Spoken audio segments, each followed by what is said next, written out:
Here's the sluggo. Slant and go. It's called sluggo.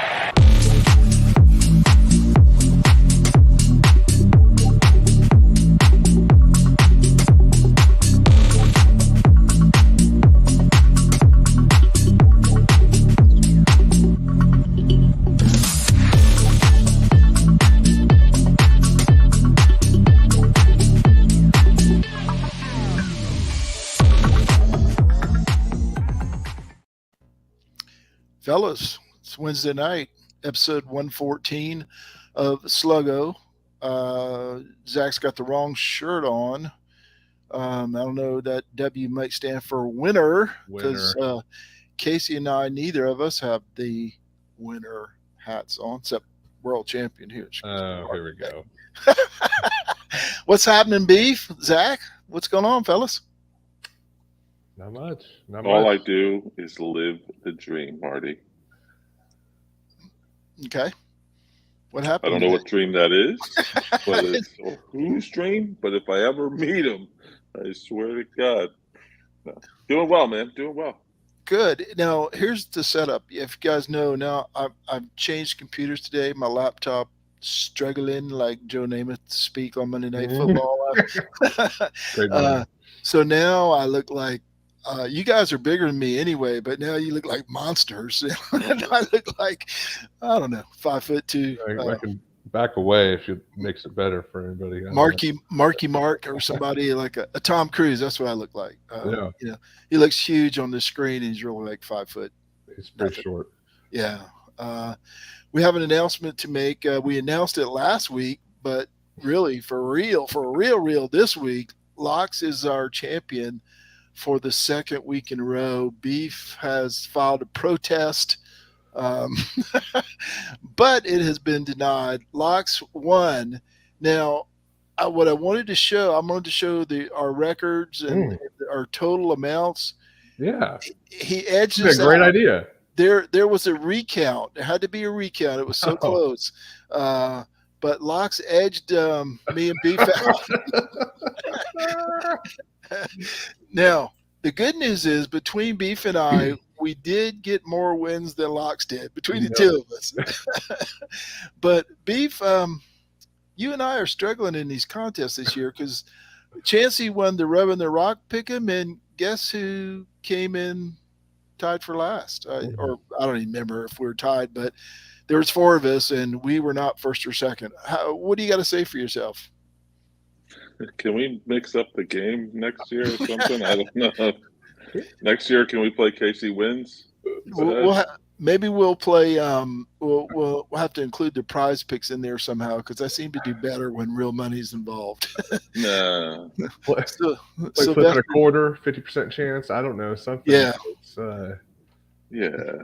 It's rough. I mean, if you're thinking about it, the games are 50% chance. That's actually a solid point too. Yeah.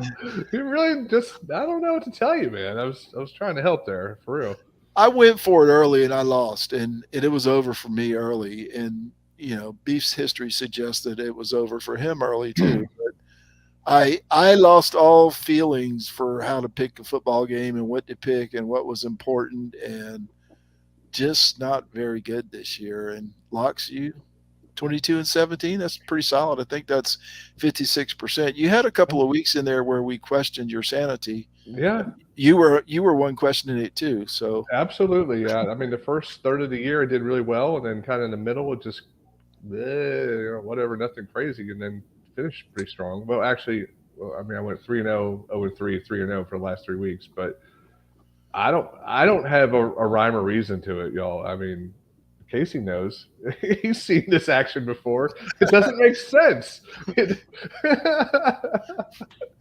Well, Casey went for it in the last week. I did too, but I wasn't going to win anyway. Casey went for it and didn't work out. Maybe next year, Beef. And the good news is you're ready for Christmas. You got 12-25 up there. Yeah.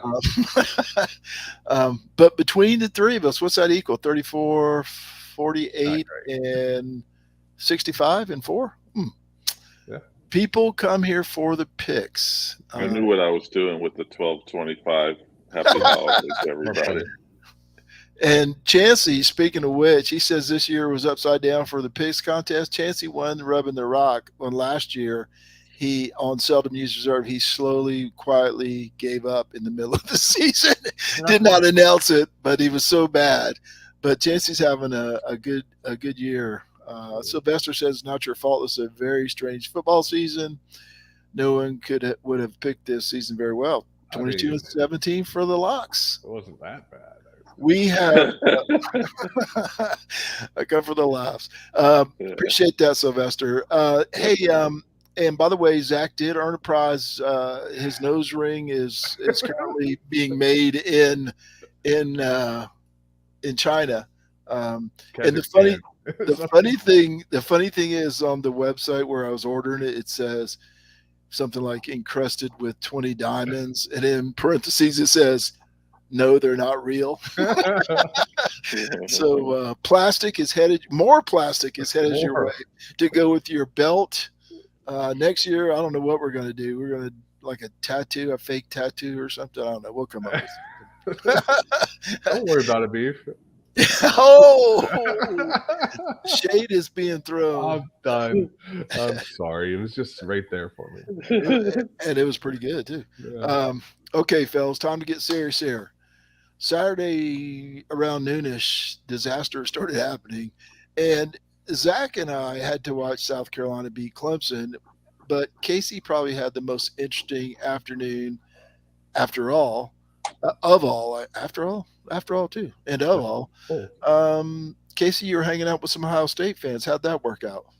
I had two TVs going outside on my front porch there. So I had the Clemson game on the big TV, and I left my two Ohio State fan friends with my small little 32-inch TV. So those poor guys, I gave them some sound, though. Like, they was up to like 8 or so, while mine was at 37. So, it wasn't good, Marty. It wasn't good for either one of us. So it's kind of like I was hoping even a little bit that Ohio State would pull it out, or we'd pull it out, so that's one of the three of us at the time, because there were ladies inside, there were kids running around, but all three of us were pretty silent throughout the majority of that afternoon. It wasn't good. Man, yeah, Parker was trying to talk to me about, I don't know, the Houston Astros in the third quarter, and I was like, leave me alone. So I blamed it on him. He has not been out of his room since then, except go to school. No, it's just a tough. I had a feeling, right? It was 14-0, and they could, I texted you guys, if they'd have held them on that fourth down, I thought the game was probably likely close to being over, but they didn't. And then they go up 16-7, and they try that funky kickoff return, which, whatever, it's a fumble, it doesn't matter really. So I don't know. I was never comfortable in that game. How about you, Locks? I kind of felt good about it, 14-0. Honestly, I think I texted you guys. I still didn't even see the replay on this kickoff that everybody's talking about. I literally saw that they were kicking, went into my garage, did like two things, and came back in, and they had the ball at like the 30. I was like, what I just missed? I wasn't gone, not even 5 minutes. It was very confusing. And then it just downhill from there. It was really disappointing. I actually had two TVs going too, and I was watching the Ohio State-Michigan game a lot. I had a feeling about that game. I know a lot of people were just going off of the thought that, Ohio State had all year of stewing from losing last year, but Michigan plays a very different brand of football from Ohio State, as we saw. It was just beat their brains in. They didn't have their number one running back, so Ohio State's keying on the run, and then the passing game opened up for them. So it was fun to watch Ohio State lose. I'm not going to lie. That was the highlight of the day. Remember when, and this is from somebody who's from Ohio originally. Remember when Missouri joined the Southeast Conference, and that guy from Missouri made the comment that Georgia played old man football? That's what Michigan plays, right? They play old man football. They play old man football better than Georgia plays old man football these days. Chancey made a comment that I wanted to address. He said Locks needs a Ric Flair robe to wear during the show. Well, I don't know if you remember this from last year, Chancey, but Locks did a video last year. Oh, kiss your boots if you can do it. But to be the man, you gotta beat the man. And I'm saying, woo, right here. And Pooler, Georgia. I'm the man. Man! Woo! Edited so smoothly you can't Smooth. even tell. It was slick. It went right through there. Beef, if your company needs some videos, I'm the man who can edit those for you. Hey, Lux, I think Beef, I've shut him up. He can't speak. He's speechless. It's going to all come out at once. Oh, so funny. Yeah, buckle up, fellas. Buckle up. Oh man. What fun we're having. Yeah, Michigan beat Ohio State. Oregon, hey, they were up what, 34 to 10 or That game was something. awesome. Yeah. I watched some of it in a drunken haze, and that doesn't surprise either two of you. But I lost.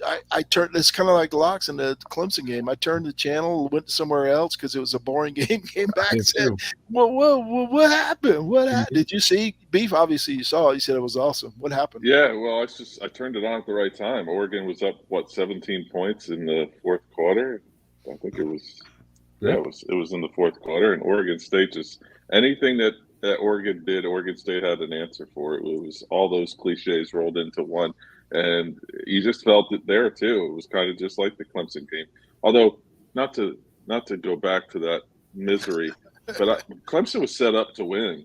If you think about it, I said I had no doubt about the win if the second best player on the offense doesn't fumble that punt. Because they're getting the ball around the 50. All they have to do is Shipley time for 15 yards, 20 yards, 2 first downs probably before BT comes in and kicks the game-winning field goal, and we don't talk about this crap anymore. Anyway, Oregon State, it just felt like everything they did was right at the end of the game there. And it was just cool to see you could literally see the momentum just switch over to them. And I have a soft spot in my heart for the Beavers, so I have a buddy that lives out in Corvallis, and I just enjoy them being good because it's been so few and far between that they've been good. I agree. I think I wrote something, or at least included that same sentiment about all they needed were 20 yards, 25 yards, because he fumbled it around midfield, right? 25 yards would have put them. It was a good return. An easy 45-yarder for old BT, and like you said, we wouldn't be talking about this. But one of the great things about living in Texas is none of my neighbors care about. They're all wearing their Texas is back. Their back shirts. They don't care about that game. That's one of the good things about living in Texas. I live on an island, and the one person that I don't want to listen to lives across the street from me. So there's 12 people that live here full time. He's there. I've kept our text to a minimum this week, Beef. Let you grieve and not have it. Like I said, only person I heard from, a brother-in-law whose phone number wasn't even in my phone. I'm sure he had to ask my sister what my phone number was. Yeah. So it's just kind of ironic that that's the only time of year that I hear that. That's such a South Carolina fan move too. Hey, let me get his number. Please. If you had more than 4 touches in the fourth quarter, you probably won the game. That's a great point right there. Absolutely, and you could probably say the same for Will Shipley. Charleston is deep wearing the Gamecocks shirts this week. Couldn't find a single one the whole year, really. Last day. Yeah. Sylvester, you're from Charleston, or at least you lived there. So am I back in the day. It's been a while, though. Will Shipley, here's my take. I'm giving you my early take on this week's game. He's going to carry the ball a lot. He's going to carry the ball a lot, Will Shipley. I think maybe Dabo lost the playoff, but perhaps he learned his lesson, or maybe it's you guys' best friend, Brandon Streeter. I don't know if he learned his lesson, because wasn't it the LSU game where they stopped giving the ball to Travis Etienne once they started getting down a little bit? It just kind of brought that memory a little bit this past weekend. But Shipley's averaging 8 yards a carry. He was, as a team, they were averaging 6 yards a carry. I know he had the big run early, but still, you're getting 6 yards, even if he's getting 4. Like, come on, man. It's just if I can see it, and I'm not a football guy other than a watcher. Like if I can see it, how are these guys not seeing it? Instead, Streeter's getting cute. And he wants to throw on 2 downs. Now, yes, if they don't drop the balls, or there was a lot of bad throws too. But if ifs and buts were soup and nuts, we'd all have a Merry Christmas. Isn't that what the old saying is? I mean, Doug, I thought the Beef, it's kind of scary how much we're thinking alike this week because I thought the same thing. I know. I don't know who's. I don't know who that says the least about. It's probably a tie, just like our 0-0. I was say you guys pick the games the same way. God, he's getting awful cocky. I gotta get him in. This is my last show until who knows how long. No, till the guys in China get until the ring gets here. Yeah. Why?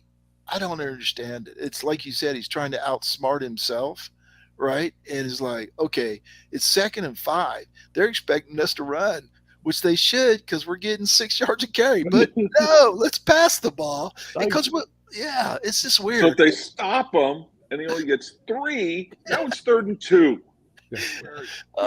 You can run it again or RPO. I mean, like, man, oh man, I wish I was a coach just for a second. Be like, hey, stupid. Isn't that? Oh, I didn't say you, Siri. I said, hey, stupid. Oh, Parker used to get a kick out of when I would try and talk to Siri, and Siri would say, I don't understand what you're talking about. Okay, so I already got the teams for us to look for next year, folks. Let me tell you. Iowa State and Texas A&M. Yeah, they're going to roll next year because every year, and even though Iowa State was 4-8 this year, 4-7 before they got clubbed like a baby seal by TCU last week, 62-17. People are still they lost every one of their losses were by less, by one score, but they lost 6 of them, 7 of them, now 8. They're 4-8. Yeah. Texas A&M is 5-7. And next year we're going to hear about how great these teams and how good Iowa State always overperforms. If 4-8 is overperforming, I hate to see your underperforming season, but I can't wait for the Texas A&M hype. And Texas is going to be hyped next year because they got the mullet monster coming back. Is he gonna I think their best quarterback is transferring now, Houston Card. So good. Yeah. He was a top 40 player. He's not, he's not trash. So I don't know where 11. Yeah, he was the whole deal, no doubt. Will Texas A&M be preseason number 5 like usual, or they 7? should be? I mean, they finished the year strong with a win. They ended up 4-8, and if you're dyslexic, it's 8-4. So it just makes perfect sense. Same difference. And by the way, they beat the number 5 team in the college football playoff, so that adds to the hype, right? That's right. They crushed LSU. The joke that I said last week. Oops, you want to go to that? 2 years. 2 years. Yeah. It's the year 2024 season. Yeah. And this, Mr. College Football? That's 2 years. 2 years, 2024. Okay. I think that one might be later. That one might be a year later. I don't know. Well, they're going to sue in California. You know that. Somebody's going to sue somebody. But we think, okay, fellas, this week, Friday night, Utah and Southern Cal kick off the the Power 5 championship games on Friday night. Southern Cal's a 2.5-point favorite. Over under is 69. Now we're not playing for Sluggo Bucks because Casey and I don't have any to play with. But just to get your thoughts on these games, I'm hearing a lot of Utah love this week. They've already beaten Southern Cal once, I believe, right? That's the Southern Cal loss, if I'm correct. Yep. Locks, you're the expert picker here, not nose picker. You're the expert picker. Southern Cal is a 2.5-point favorite. Over under 69. When did they play that game? Was it about middle of the year or early? Yeah. It was middle, early. Yeah. I mean, USC's grown. Caleb Williams has come into his own even more, which is hard to believe. Gotten more reps in that offense. I think USC is going to win, but it's not going to be by a lot. So I hate that this game's on a Friday night. I think this should be the feature game instead of another one that we'll talk about at 8 o'clock on Saturday. it's pretty much meaningless. But Caleb Williams last week had, how about that? He got pushed out of the pocket, like spun in 2 circles, completed the pass. I mean, that was kind of his Heisman moment. Everybody's saying he's got that wrapped up too. So, kid's a great player. But I look forward to trying to stay awake and watch that game. Yeah, I might actually make it this week since Clemson doesn't play at 11 o'clock in the morning here. Yeah. They played on October 15th, and it was a 43-42 Utah win at Utah. At Utah too. Yep. And I guess I didn't realize Southern Cal's only 1 point away from having an undefeated season. Of course, from the looks of their schedule, they're about 6 points away from being 10-2 or 9-3. So.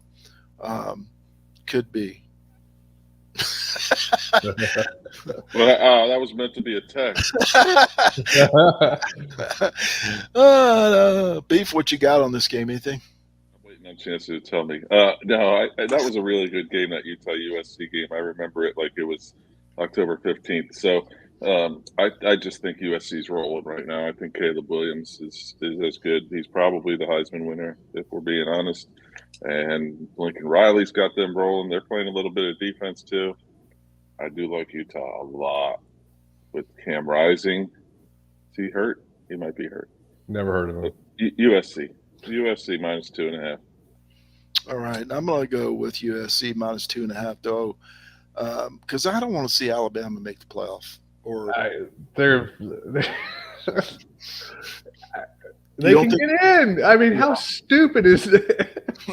But they absolutely can get in, and they probably will get in somehow. We need 12 teams to.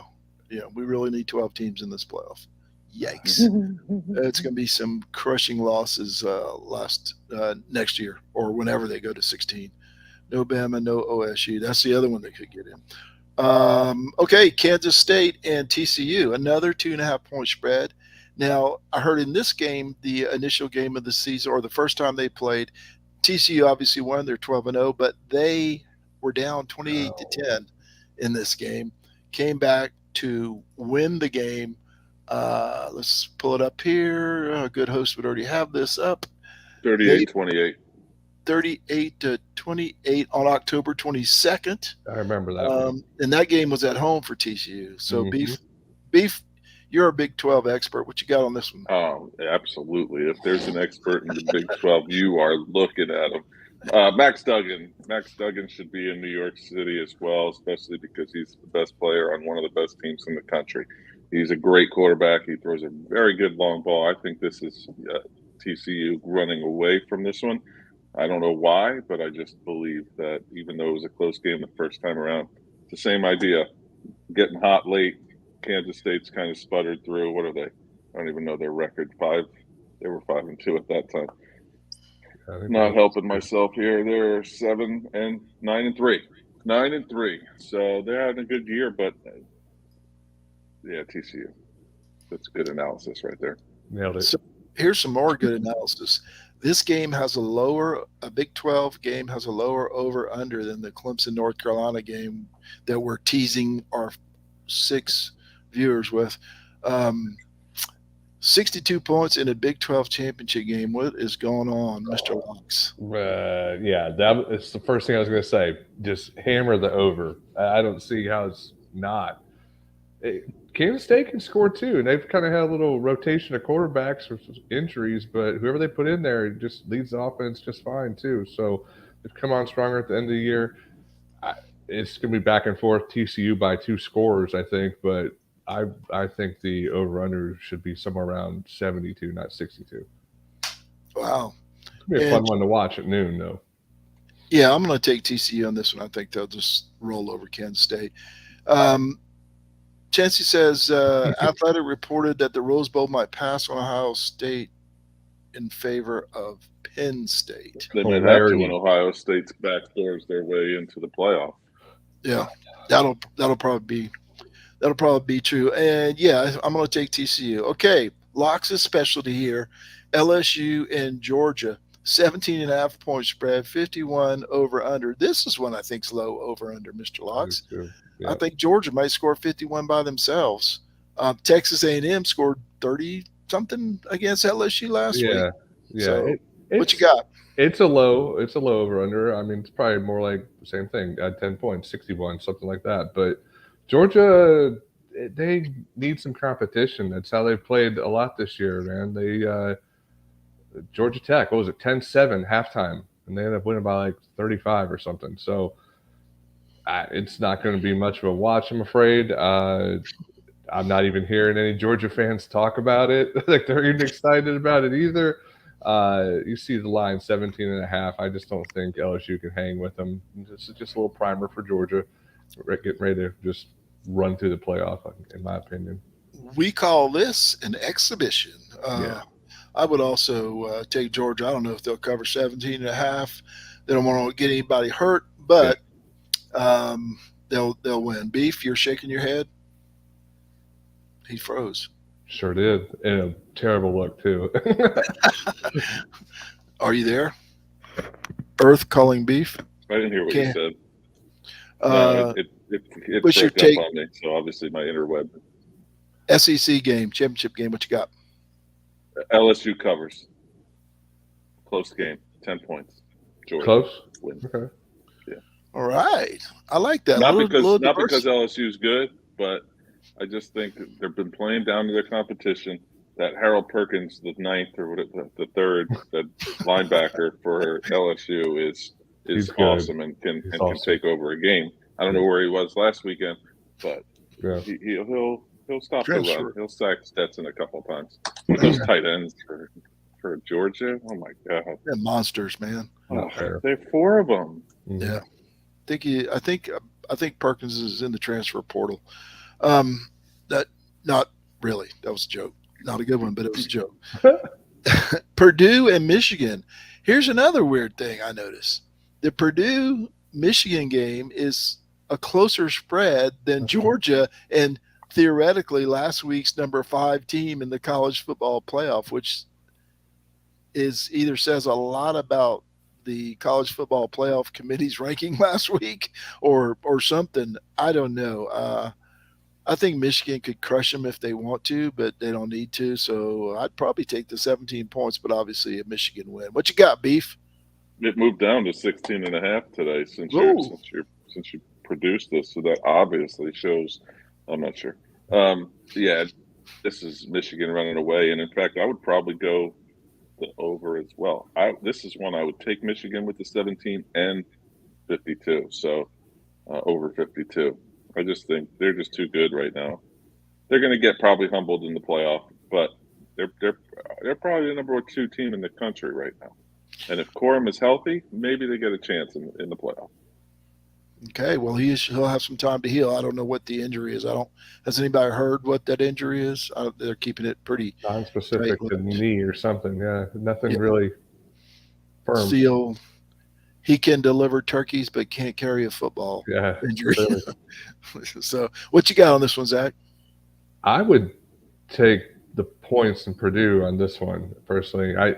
I think Michigan was way up here last week. They lose, they're probably in the playoff anyway. I don't know. I just don't see them on a massive blowout tear here. There was an emotional game for them last week. And Purdue, what do they got to lose? And they've spoiled some people this year so far in some upsets. So I think Michigan will win the game for sure, but it could be inside the 17-point line for sure. I think that's kind of what I'm thinking. They were, like you said, they were jacked up last week. Yeah, Michigan, they'll come back down to earth and try not to get anybody hurt, like I said, and run the ball 73 times and throw like 6 passes and not hang on, but double digit 14, 17-point win, something like that. All right, the big one, fellas, the one everybody in college football is anticipating. It is a battle for ACC championship. Clemson and North Carolina have the final game of the night. I think Michigan and Purdue at the same time. The ACC game will run longer because there will be a lot of passes from North Carolina and a whole bunch of Spurtle commercials on the ACC. Oh, we're not on the ACC network. ABC. ABC. Big time. Clemson is on ABC for the 16th time this year in 13 games. Clemson is a 7.5-point favorite. It's opened at 8 and stayed pretty close right there, just dropping down to 7.5. 63.5 points, which is second only to that Pac-12 championship game in the over-under. I'm a little surprised, but the Tigers are 7.5-point favorites. Beef, you are a Clemson expert on this panel. What do you got? Everyone that reads Rubbing the Rock and probably listens to us here, so that's Sylvester and John Chansey, knows my affinity for Zay Flowers at Boston College, the little scat bat that does absolutely everything. Then fast forward to last week, we saw Juice Wells from South Carolina do just about everything and have no problems in having 11 catches, 131 yards, and 2 touchdowns, and absolutely burning probably our best defensive back, Andrew Makuba, on multiple occasions. Not to scare Clemson fans as I'm doing the opponent research for Rubbing the Rock, Josh Downs is better than both of them, and that's number 11. We've heard Dabo talk about him all week this week. Not only is Josh Downs better than all of them, Drake May is better than every quarterback that Clemson's played. Yes, even as hot as Spencer Rattler is, Drake May, yes, I know they lost to Georgia Tech. Yes, I know they lost to NC State. He's still better than all of the quarterbacks that Clemson has faced this year. I don't think it's even close. Maybe Sam Hartman. This is not looking good, I don't think, for Clemson. I don't have a good feeling for this one. So with that said, Clemson wins by 25. That's kind of like in our picks intro, which I failed to play tonight, where you say, I love what they're doing, North Carolina, so I'm taking Virginia Tech. that was all time classic. Josh Downs scares me. And then there's another is it Antonio Green? It's something Green. He was a big recruit for Clemson too, and he's a load too. So and Drake May's the leading rusher, so you got to watch him. We'll see. It's going to be a test. As I put today on, speaking of rubbingtherock.com, we're going to talk more at the end here a little bit about Rubbing the Rock. As I put on there today on my early lean, it was actually North Carolina money line. I don't like the spread. You know, if it was under 7, I'd probably take Clemson. But at 7.5, then you got the hook. I don't like that. I don't like North Carolina getting the 7.5 points. But the pick that came up was North Carolina plus 240 on the 40. That's what I just looked at. That's a pretty good. If I had any Sluggo bucks, or real bucks, that's what I would pick. Locks, now that you've given away your thoughts on this game, tell us what you're thinking. I think Clemson loses. I mean, I do. I don't. The defense has been very suspect. I mean, South Carolina ran them up and down the field. The quarterback position for Clemson is a disaster. Dabo's shown he's not really interested in changing. Not that could be any better. Unless they run the ball and run it like they should have last week, Drake May is good. That's for sure. And we'll hear all about it from the announcers from minute 1 to minute 60. Trust me, they are all about this guy, and it's enough to make you puke. But they're very talented. If it's, again, what do they got to lose? They got 3 losses. They could put it together. I just don't think Clemson's going to get up for this. And I think North Carolina can, for sure. And they have the talent to do it. So, but honestly, who cares? Friend of the show, JP Priester, says Andre Gearing is the name that Beef was looking for. The one team that looked worse than Clemson lately is North Carolina, says Chansey.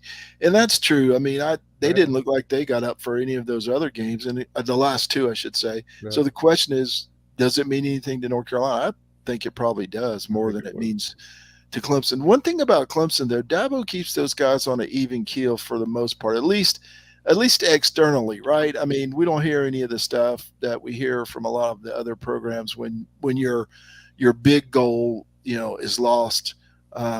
You typically don't hear that from Clemson players. So we'll see if they come out ready to play or not. It's been a while since I remember Clemson not being up for a game. Beef, you look like you had something you want to say.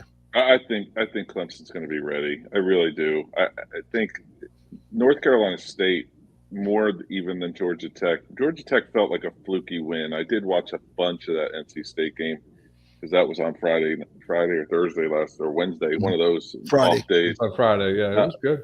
Yeah. It was a really good game, and they played an unbelievable style of defense where they knew that they could probably get home with either 3 or 4 and dropping 8 into coverage. They really kind of shut down, if you want to say that, Josh Downs. So some of the other receivers were making some decent plays.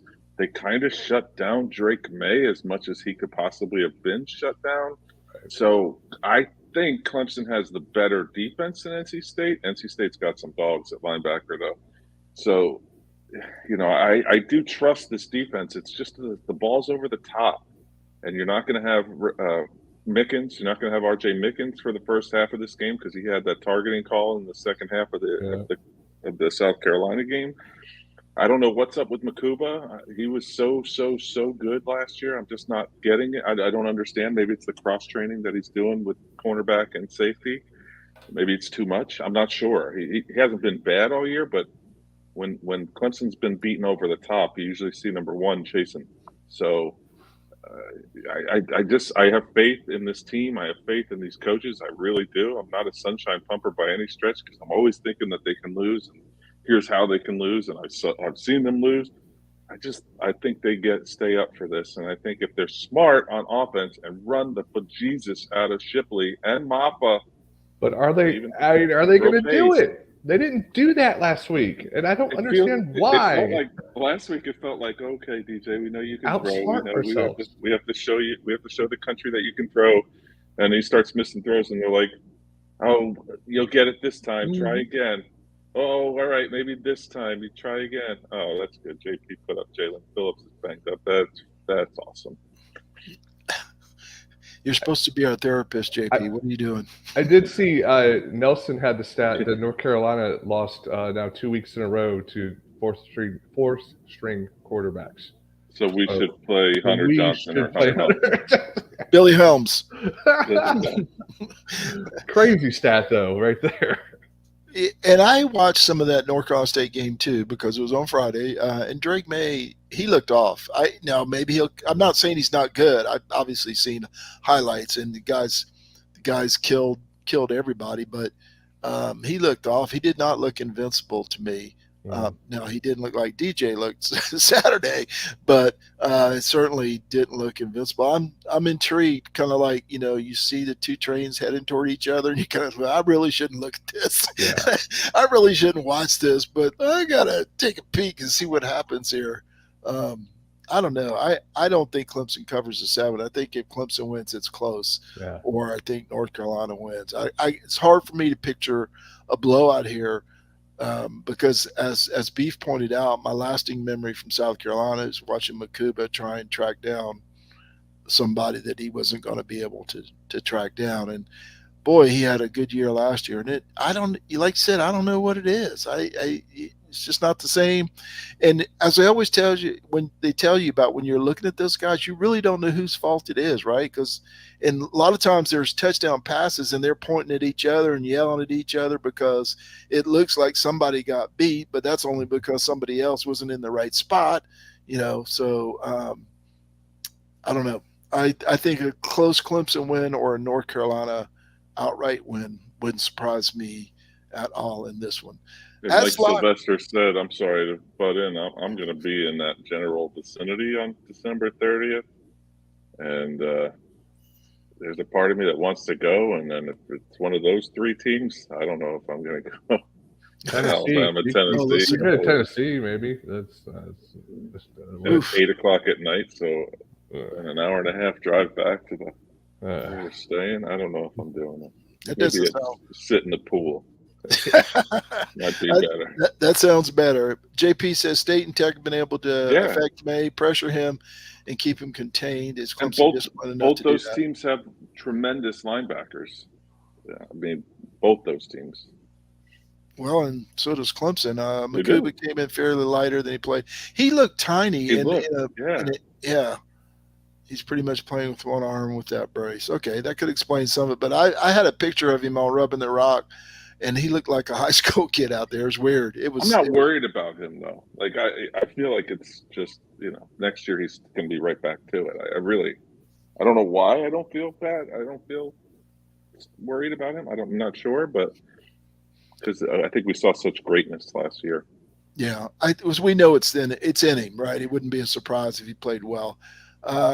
Need our defense to play 80% and Shipley Moffitt to get the ball is what I call play like Michigan, right? Yeah. Throw 5 passes and hope and throw them 75 yards down the field and hope they get caught, which is what Michigan guy had. What was he? He was like, I forgot the halftime. I sent y'all the stat. He was like 5 of 14 for 185 yards at halftime or something. He finished 12 of 24, I think he did, but had 3 touchdowns too out of the 12. All right, this is Zach's last show until his ring comes in all the way on a slow boat from China, like I said, and he'll be back to accept his ring or whenever I get it to him. 2 years in a row, Zach has won the picks contest. I mean, I joke about Beef's picks, but look, man, I'm terrible. I was terrible this year, so I have no room to talk. Locks, we appreciate it. It's always fun. Absolutely. If you guys, get ready for next year. I'll try and start slower. How about that? Oh, this is going to be so fun when I win next year. Of course, you said that this year. That's what I said this year, and that's what I said last year. For the record, I didn't say that. You did not say that. Yeah, absolutely. I've always, I got one ring right here with my name on it, but I have to send that one back. You have to return that. Send that one back for a refund, and in the green around my finger. Stain. The stain. Oh man, it's so funny. But Locks had a good year making the picks, and Casey and I did not. And I was looking for one final message from Locks before you leave. I'm the man. That's right. That's one final message from Locks. Casey, thank the people. Let's get out of here. Parker's waiting for me to watch a Spurs game. Talking about losers, they're like 6-20, and he was all upset. He was all upset about him the other day, and I said, but he doesn't know his Christmas present is going to see them play the Golden State Warriors. So that ought to turn out well. That's right. Yeah. Go ahead, Beef. I'm sorry. Thanks to everyone in the Seldom Used Reserve College Football Discussion Facebook group. Uncle John McGee, as always. Sluggo Podcast, and each and every one of you who listens, likes, shares, and participates. We especially love all of our commenters tonight. Sylvester, JP, Chancey, thank you so much for doing that. Where was I? On behalf of Marty, Seldom Used Reserve Coleman, Zach Locks Parker, I'm Casey the Big Friggin. Thanks so much for listening. We'll see you maybe next week. Go Tigers, right here on Sluggo. Hey, check out rubbingtherock.com. Chancey's killing it. Record 2 days in a row. Good job, Chancey. Later, guys. I think we're done here.